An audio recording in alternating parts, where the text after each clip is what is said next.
আজ বিকালে একটু রং চা তো সবসময় খাই, রং চা খেতে ভালো লাগছে না, তাই আমি একটু দুধ চা করবো। দুধ চা করার জন্য আমি প্রথমে পানিটা ভালোভাবে ফুটিয়ে নিয়েছি। 2 কাপ দুধ চা করবো। 2 কাপ দুধ চা করার জন্য আমি 3 কাপ পানি দিয়েছি। পানি 3 কাপ থেকে যখন 2 কাপ হয়ে গেছে তখন আমি পাতিটা দিলাম। 2 চামচ, আমার এরকম চা চামচের 2 চামচ চা পাতি দিয়েছি। এবার চাটাকে ভালো করে ফুটিয়ে নিব।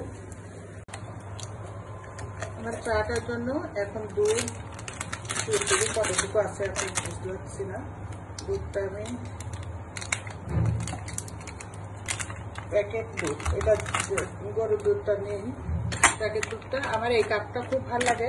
আমি সাধারণত চা করলে, দুধ চা করলে এই কাপের ভিতরে দুধ আর চিনি, যদি চিনি খাই, চিনি তো সবসময় আমরা খাই না, আমার মেয়ে শুধু খায়। আমার মেয়েকে দেবো একটু চিনি বেশি, আর এই কাপের ভিতরে একটু কম চিনি দেবো, কারণ আমরা একটু কম চিনি খাই।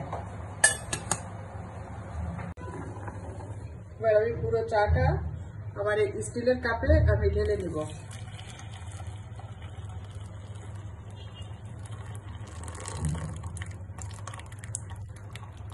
ওকে, এবার আমি চাটাকে ঢেলে নিব। এটা আমার মেয়ের জন্য একটু বেশি চিনি দিয়ে চা, আর আমার চাটা এই বড় কাপেই থাকবে, আমি বড় কাপে খাবো।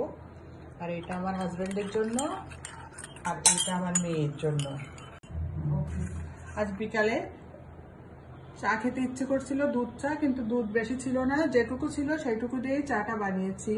আমার চাটা কেমন হয়েছে সবাই বলবেন।